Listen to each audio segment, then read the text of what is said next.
It's your #1 morning show. Way the future. Oh, it looks good on you, though. Dan Benjamin. That's your name, dude. And a good day to you, sir. War were declared. You ready? Wait a minute now. Let's go! Yeah, I like it. And now, from the barbecue capital of the world, Look at his face. It's radio, but on the internet. it's Dan Benjamin Live! Good morning, everybody. Today is Friday, February 25th. It's still 2021, if you can believe that. And I am your host, Dan Benjamin. You can follow me right here on YouTube at Dan Benjamin, or Dan Benjamin at Twitter, Instagram, wherever you want to go. And be sure, listen to me. I just did a little behind the scenes content for you just before I started the show today. A little secret stuff, this how we make, you know, the show kind of stuff. You can go and see that. It's going to be at Patreon. Patreon.com/Dan Benjamin is a place to go. Give me a buck, give me $5 a month, whatever you think it's worth. I think 10, really, but if you only want to do 5, that's fine. And be sure to like and subscribe right here on YouTube, because when you like and when you subscribe, that tells YouTube to pay more attention to the show, which means they'll show it more in searches, which means more people will find it and that kind of thing. And, you know, when I actually take the time to add those little tags to the show, like about what I talked about, and add descriptions, it gets like 10 times more views. Like the difference is, you know, I've got the few hundred people that watch live, and then I've got the few hundred people that watch it later. And then when I put in a description, I get a few thousand people. So I need a producer. If anyone out there wants to make a tiny little bit of money, that because, you know, no one supports the show on Patreon, so I can't afford to pay you very much, but I need a producer. So if anyone wants to like volunteer their time or get paid a little bit, or maybe have a project that they want me to promote, I don't know. I need a little help. So anyway, there you go. Yeah, let's jump into the news, though, because there's some stuff I want to tell you all about today.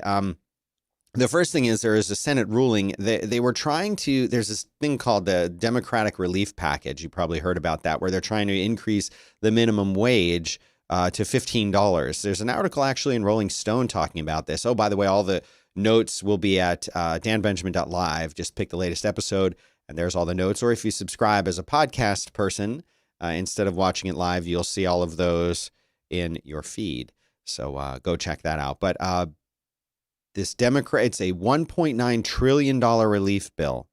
But a decision by the Senate parliamentarian, as they call it, has thrown a monkey wrench in those plans. Elizabeth McDonough. What? That's your name. Don't play games with me, iPad. You make the sounds when I tell you to make the sounds. They said no. They said that it's not going to be part of it, that it will not pass the Senate with a simple majority. But that doesn't mean the minimum wage hike is gone or dead, as they say, for 2021. But they're going to have to put it into a stand-alone bill. $15 an hour doesn't seem like that much money. I don't know, but what they're saying is that it's unlikely that a wage higher than $10 an hour can garner bipartisan support, and even that is not a safe bet. That sucks that minimum wage is so low in this country. It's unbelievable to me, and that there's so much opposition to it.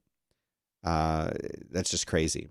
Oh, well, you remember what happened here in Texas, right? And I mentioned that a lot of the plants and facilities were releasing extra pollutants. Well, now we know exactly, or kind of exactly how much. 3.5 million pounds, they're saying, of extra pollutants were released during that winter storm, which is horrible because all the communities that are around those stations are already exposed to increased pollutants. And now they've got this.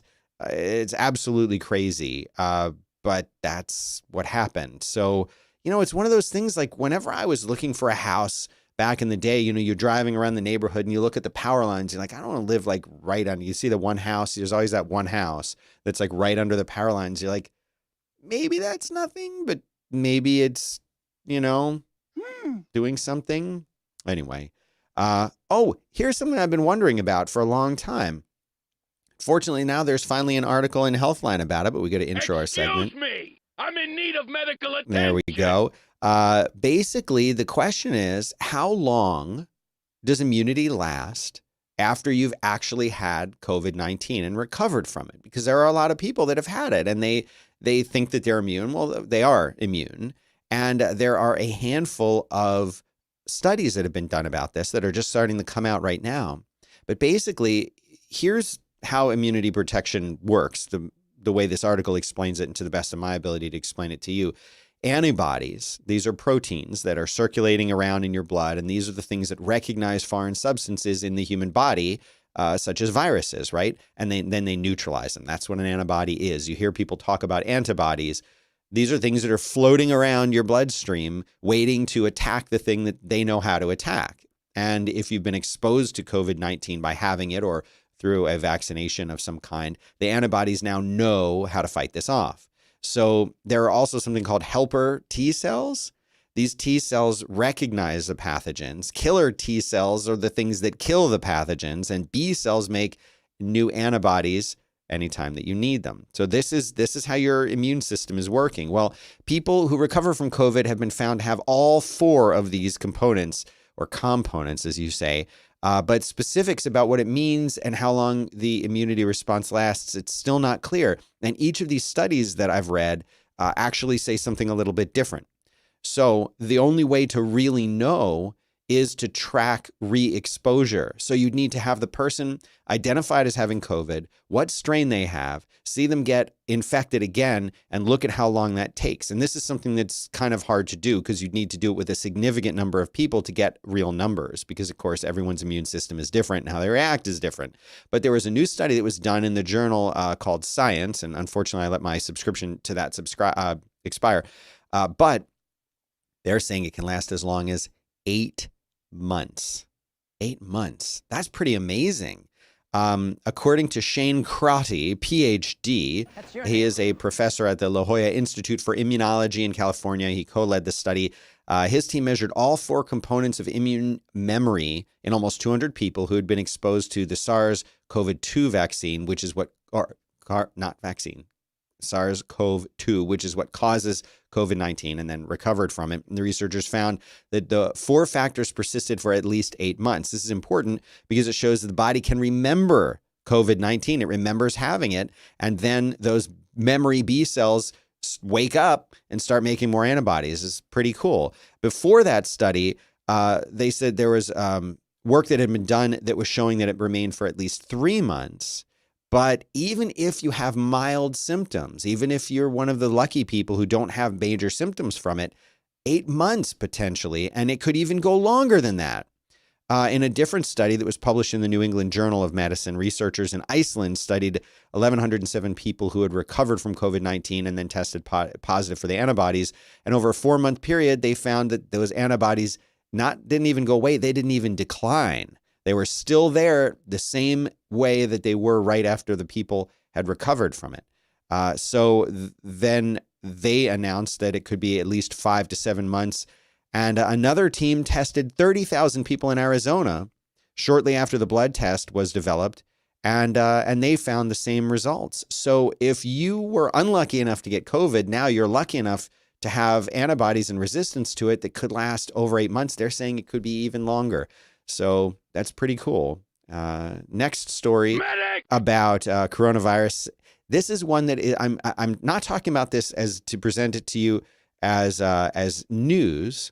I'm more presenting it to you as maybe it's not true, but this is one of those situations where it might be coincidence. It might be a different factor. And I have a theory about this, but this is something that's been reported before, but most recently it's on ABC7 News in New York, who's talking about this, saying that glasses wearers are less likely to get COVID, less likely to get it. This was a study out of India. It found that people who wear glasses are 3 times less likely to get the virus. And so researchers are suggesting it's because they are less likely to touch their eyes, which is a way that apparently you can get this infection. But at the same time, we're being told that you don't really get it from touching things, and that's not the primary way that it is transmitted. I have my own theory. Now, a previous study that was conducted in China found that just 5% of those hospitalized with COVID wore glasses. 30% of the population wears glasses there. A study was conducted last summer in the Northern District of Kanpur Dehat. Am I saying that right? It involved 304 patients ranging in age from 10 to 80 years old. All of them experienced coronavirus symptoms. 60 were considered long-time glasses wearers. And it said that infection through the eyes is extremely rare, but they said droplets from the virus can easily go from the eyes to one's nose or mouth. Okay. I think all of these theories are wrong. No! Yeah, well, that's just like your opinion, man. All right, so here's my theory on this. Have you noticed that I wear glasses? Well, I'll tell you what I have to do. When I wear a mask, I have to spend a lot of extra time making sure that guy fits underneath my glasses really tightly, because if I don't, the glasses fog up and you look like a moron. And, who wants to look like a moron? So instead, you put your mask on and you make sure it's really tight and really secure. What if it's that? What if it's just that? What if it's the fact that people who wear glasses have to spend extra time making sure that they've got a really good fit on their mask? What if it's just that? Because I don't think it's touching your eyes. They keep telling us that surfaces are not how people are really getting COVID. And could you touch something and get it on there and then rub your eye? Yeah, I mean, that's how you get the flu, I think, a lot. And that's how you get the cold for sure, is touching something and then touching your face. But I think it might be more about the breathing thing. So that's my theory. Okay. So did you hear about this one?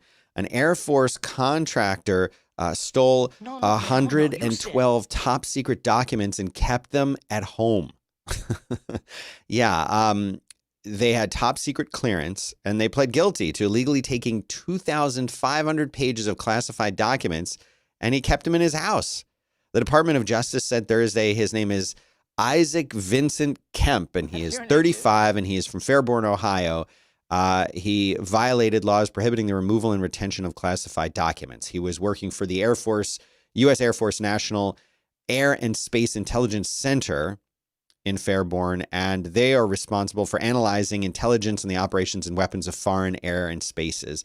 And he was there as a contractor, but they don't explain what he was doing with them or why. But he had received training on various occasions on how to safeguard classified material, but he still took 112 classified documents home. They found them, and it was all top secret stuff. But what was he doing? They say they don't know. They don't even know why he had them. And all of the stuff that he took was supposed to have been stored in like special highly classified environments, highly protected environments that he somehow escaped. And but this isn't like he could have done it by accident. They say here in the article that he would have had to make a concerted effort to bypass security checkpoints in order to get him out of there. And he just said, I just took them home for storage.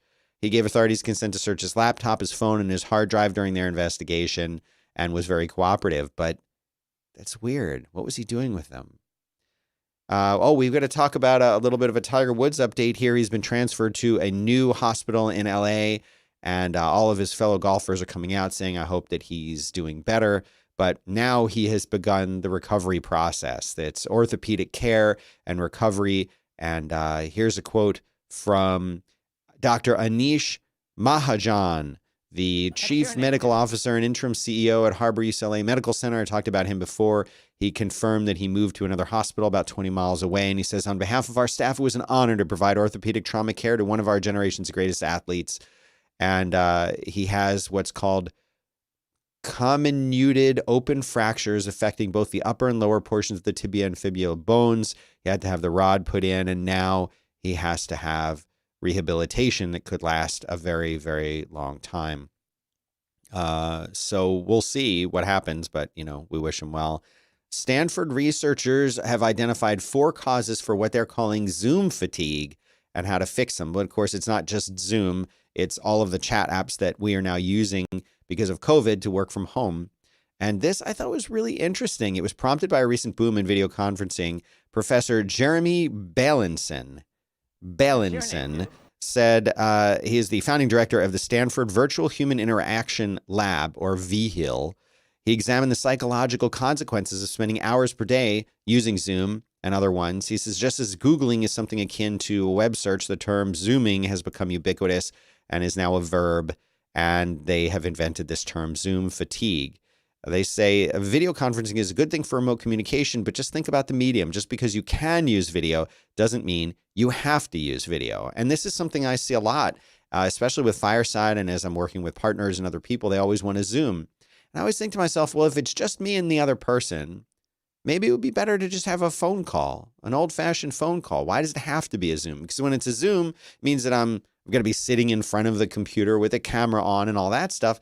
A phone call, you know, you could be mobile if you want. You can move around if you want. You don't have to worry. Your hair is perfect. So here's what they say, 4 reasons why it is a problem. They say the first one is excessive amounts of close-up eye contact is highly intense.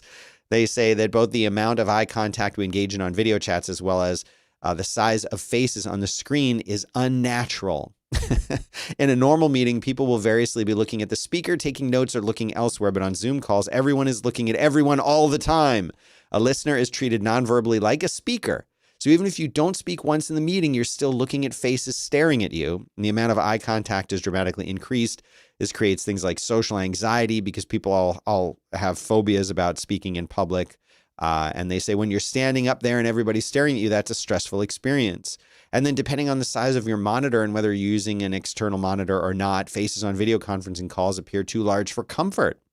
In general, for most setups, it's a one-on-one conversation, but the face is a size that stimulates personal space that you normally experience when you're with somebody intimately. How often is somebody's face this big right in front of you? Well, only in an intimate situation, typically. You're not going to be that unless you're an actor on a TV show where they stand really close to each other. So that's kind of also weird. And our brains interpret that as the second situation would be if somebody's really angry at you, where they get right up in your face, man. So it creates this kind of stress around this interaction. It's not natural. So what they recommend is taking Zoom out of the full screen option, reducing the size of the Zoom window relative to the monitor to minimize it, make them small. And they say use an external keyboard so that you can kind of get further back from your screen. Of course, everyone's on a laptop. The second is that seeing yourself during a video chat constantly in real time is fatiguing because you see yourself in that little square.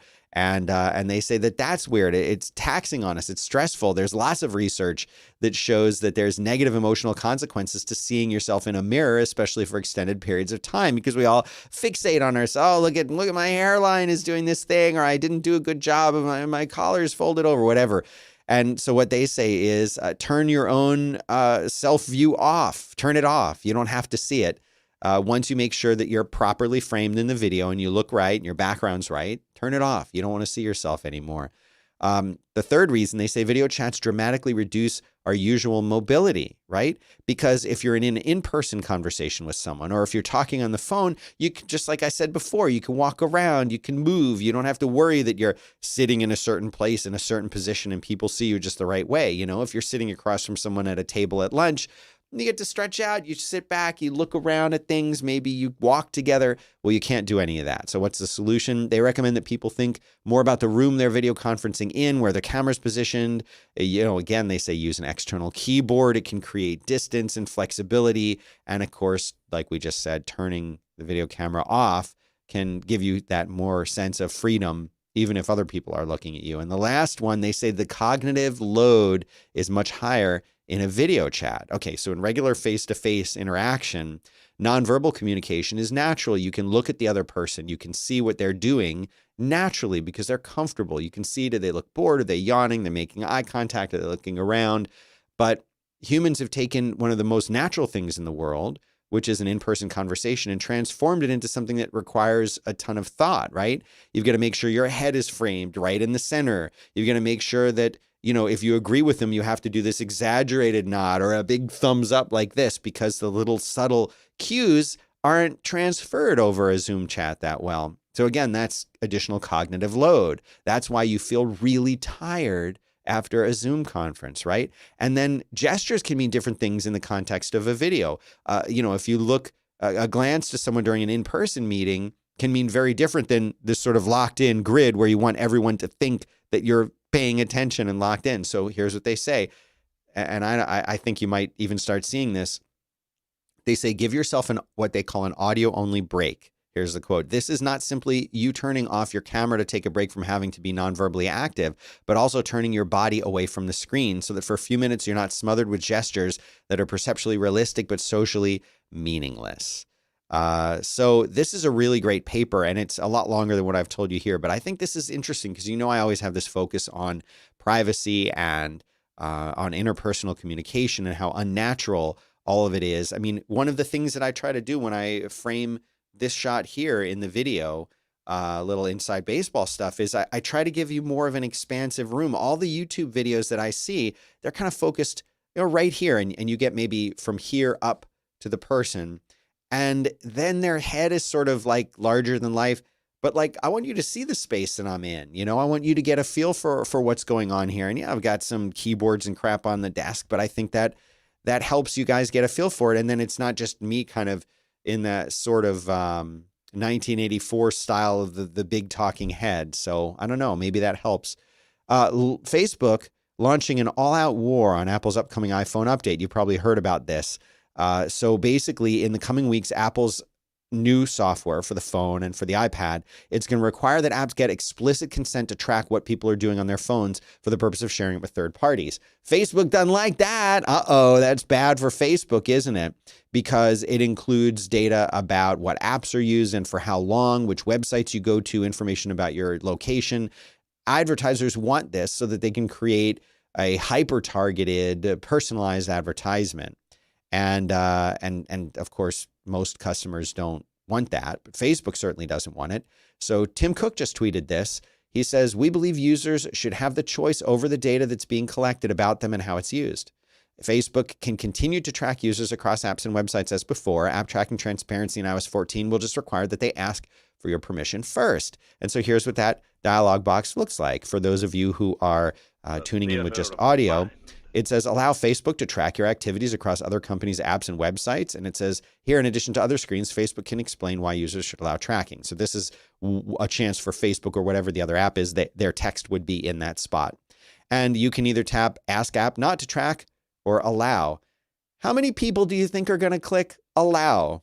Think about that for a second. My thought is nobody. And Facebook, of course, and Google too, and lots of others will hate this, won't they? Facebook says Apple is attempting to push free apps, which often sweep data up and feed it to advertisers, to move to a subscription model.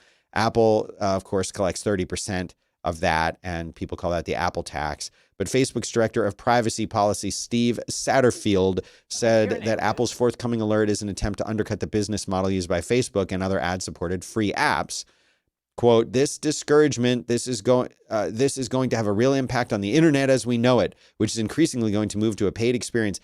I call BS on this whole thing. I don't think that's what Apple's trying to do. I think they're legit trying to prevent jerks who want to do horrible stuff with our data from being jerks and doing horrible stuff with data. I'm not saying that that's Facebook or Google or whomever specifically. I'm saying, if your business model is collecting data about your users and selling that data, we as users probably don't like that. And we wish you would find another way to make money.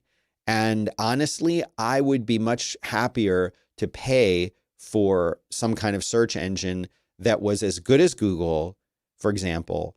And I know we're talking more about Facebook here. I don't really use Facebook, but search results that are as good as Google's, but without all of the tracking and with all the privacy. Now, a lot of people are going to say, well, wait a minute, what about DuckDuckGo? DuckDuckGo is good. It's not as good as Google, in my experience, for most of the searches that I do. I'm doing a lot of software development searches. I'm looking up API stuff. That's much better on Google. It's much better. Most of the stuff that I look for on Google, I get better results. DuckDuckGo is getting better, and I prefer it, and I do use it, and I love the DuckDuckGo browser on iOS and the privacy capabilities that are built into that. Wonderful stuff.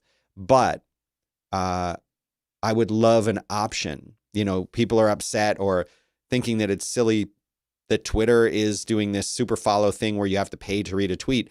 I would love to give Google my money directly for a perfectly private experience, but who knows? That'll never happen. Facebook is also now planning to take on Siri with a Hey Facebook voice activation feature. That's kind of interesting, isn't it? So, of course, we can interact with Siri that way now by calling out to it. But what if Facebook wanted to do the same thing? Well, they're introducing a Hey Facebook wake word, but only for its own smart devices. You can't do that on your iOS device. It's on these devices that they call a Portal. They're basically tablets, or what they're now calling smart displays. They're designed to be used at home, on a table, or on a desk. There's also the Oculus VR platform, which Facebook owns. And basically, they announced that Oculus Quest users now have this hands-free experience. When you're using the voice command, Hey Facebook, then you can say, take a screenshot or show me who's online and things like that. So that's pretty cool. You know, I have, and I hate to say this because I love Apple's stuff, but I have a much, much better experience talking to, and I won't say her name here, but talking to the lady in a tube from Amazon. Much better experience getting information and asking questions to that device than I do with Siri. I wish there was a way that I could have that be the primary thing and have a wake word for that for my phone and have it be fully integrated. I just don't see Apple doing that at all. Whoa, there's a lot happening in the chat. So let's go back. I don't want to ignore you. Lori's got some things to say. Hold on. Wow. Okay. There's a lot of comments here. Boy. Okay. Andy says, we generally don't turn on video at my day job, just occasionally. Brian, okay, hold on. Alex says, the kind of fatigue everyone now gets of Zoom is what I always felt at jobs where I worked in an office. And I'll get to this in a second. Let's see. Okay, so Lori was saying, I disagree with all of this. I much prefer a day of Zoom meetings over a hellish commute. My life is infinitely better working from home, more time, more energy. I'm eating healthier, more time for my kids. I could go on and on. My company has handled the virtual meetings thing right. We know pets and kids are going to pass by. So this brings up a really interesting point. And the point is something that I've said for many, many years. If you've ever listened to the show that I used to do called Quit, I did it for many, many, many years, where I talked about how ineffective offices are, how going into an office is usually not what most of developers in technology especially need to be doing, how distracting it is, how bad open offices are. And the quote that used to come from my old boss when I was in very much the corporate stooge world, if I can't see you, you're not working. They used to say that all the time. I've always been a huge proponent of working where you want to work, working when you want to work, and working the way that you want to work. And the Zoom meetings are great. But those of you who are not experiencing Zoom fatigue, you're probably working in a regular job where maybe you have a meeting a day or every couple days or something like that, where you're interacting with your office mates, and maybe you've got and Lori, tell me if this is you, if this sounds like you or not, or maybe you have a team meeting once a week or something like that. Maybe you do it more. For me, I'm used to all of this video stuff and I don't get Zoom fatigue, but I know a lot of people have told me that they do. And those people are not doing one Zoom a day. They might be spending 4 to 5 hours a day using Zoom. But Lori, I think you're conflating two separate issues. And again, I'm not trying to offend you or anything like that. But the one issue is for people who are required to do Zooms much of the day, throughout a lot of the day for all of their communication. And I know people who are in that kind of role right now, compared to the benefits of working from home. Those are two completely different things to me. I understand you may be saying that the trade-off is, well, if I have to do this Zoom thing, at least I can work from home and I'm more productive, etc. It's worth it. And I agree with you, it probably is worth it. But there are a lot of people. I saw people across the way. There's a girl that sits at a desk at her window downstairs across the breezeway here, or the atrium rather. And she's working in an office, but it's clear that a big part of her job is doing Zooms. You know how I know? Because her desk used to just be her in front of her computer and you'd see it as you walk by. And now she's got a ring light and she's actually got a mirror and she's got like other stuff set up. It's very clear that she's doing Zooms and she got that stuff to do the Zooms. In that article, they don't even talk about, like, I've got these 2 huge lights here. If you've ever seen my setup, they're ginormous lights. They're like this big. You don't want to sit in front of these things for a long time. If you're doing Zoom calls 5 hours a day, like some of the people that I know, and you've got this ring light pointing at you, that's a whole other kind of fatigue. So Lori says, I work in marketing and have meetings a few times a day. My coworker who does sales demos all day, yes, gets this fatigue. She got it in the office as well. it's, you know, I still am a big proponent that people should be able to work where they want, when they want, and how they want. And if needing to be on Zooms, what I think is we don't need to do Zoom most of the time. How often do you really need video?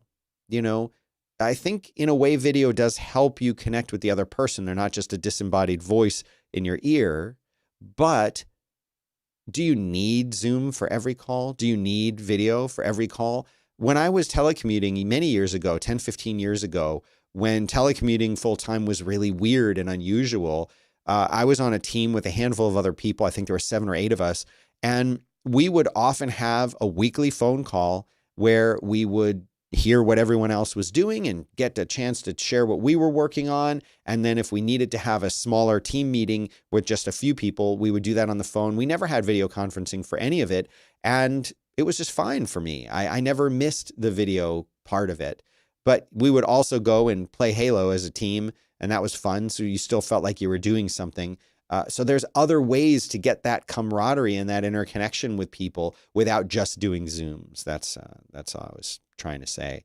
And Andy says, Dan, is Lori actually real? I assume Lori is real. But then again, maybe she's like a part of the simulation like all of us. So interesting note here. Did you know that the butterflies, specifically monarch butterflies, are suffering because of climate change and deforestation? Look at this beautiful picture of this monarch butterfly. Well, 2020 was a bad year for them too. The population of monarch butterflies that migrated to Mexico to ride out the cold winter months fell 26% from a year earlier, according to a new report from Mexican government and the World Wildlife Fund. Basically, they said that this decline. Okay, so during the spring and summer of 2020, wild weather in the southern United States killed milkweed blossoms. Those are what female monarch butterflies lay their eggs on. And so because those were reduced, the development of butterfly eggs and larvae was impacted, and that made a smaller number of butterflies who were able to survive and then make the migration. But they say the butterfly isn't in danger of extinction, that in fact they're okay, but their migratory process is at risk, and they don't really know what to do about that. It's just something to be aware of. Okay, now, friend of the show, Todd Vaziri, he works, I think, can I even say where he works? And Brian says, butterflies in slow motion are creepy. They look like a wasp with giant wings. I don't know about y'all, but I'm super creeped out by butterflies and 1,000 times more creeped out by moths. I don't like these guys. Everyone thinks that they're beautiful. They are. Their wings are beautiful, but they're still like these super creepy, like insects I don't want anywhere near me.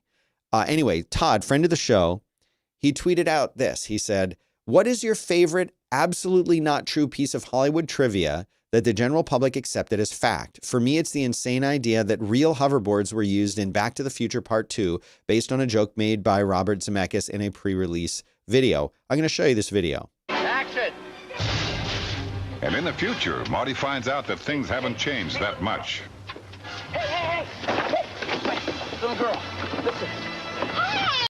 I need to borrow your hoverboard.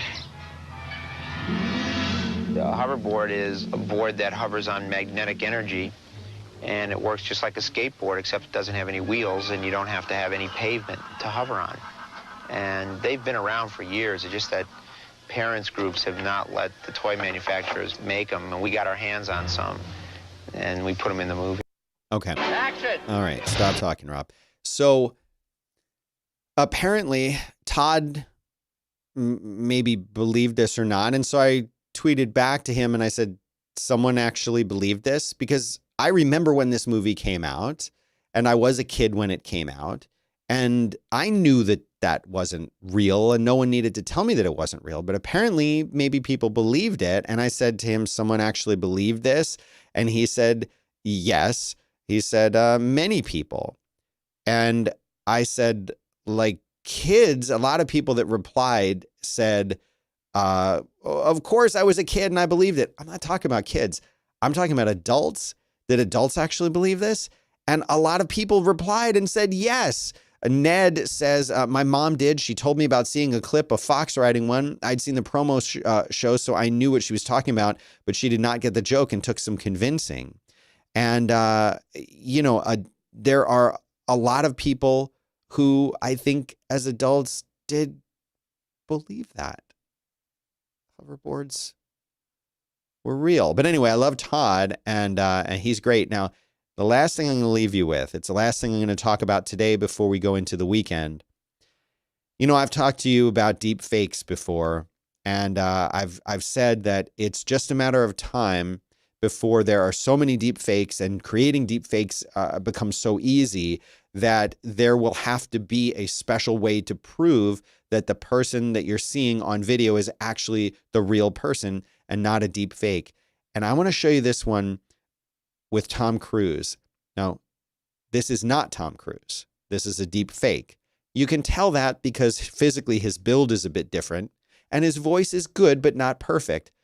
But I'll tell you what, the first time I saw this, I thought this was Tom Cruise, okay? And these are amateur people doing this. These are not people who are intentionally trying to create propaganda or mislead you. These are just some amateur people having fun. So I'm going to show you this video and tell me what you think of this. What's up, TikTok? You guys cool if I play some sports? This is not Tom Cruise. I love it. More for the audio experience.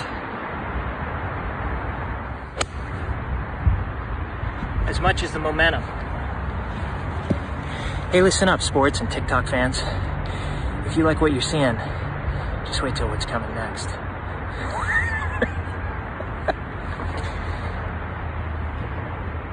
I mean, that's pretty darn good. And if you're creeped out by that, well, you should be, because that's pretty creepy. Look at this. I mean, that's Tom Cruise, right? It doesn't take very much to do this. Again, these are amateur people who are doing this. These are not professionals. These are not people with supercomputers or things in the cloud or anything like that. We're almost at the point where anyone who wanted to create real propaganda, really mislead the general population, are going to have all the tools that they need to do it very, very easily right at their fingertips. I don't know what the solution to this is. I think it's kind of cool on the one hand that this technology exists, but if this exists now and it's so easy for an amateur to do it, like that Willem Dafoe video that I tweeted the other day, well, what if this technology's already been around for a while and already been in use for a while from other places? Think about that over the weekend, because I'm about done. I am Dan Benjamin. You can follow me at Dan Benjamin on Twitter, Instagram, here on YouTube, Periscope until it goes away, and anywhere else. Again, remember to like and subscribe and ring the little bell so you get notified when I start the show. And of course, those of you who are supporting me on Patreon, remember, this is how I make a living. And I love making this kind of content for you, but I need to make money doing it. So head over to patreon.com/Dan Benjamin. Give me a few bucks a month. You're saying this show's not worth a few bucks a month? Buy me one of these. That's all I'm asking you to do. Buy me one of those. Thanks for tuning in today, and I hope you all have a great weekend. See you Monday.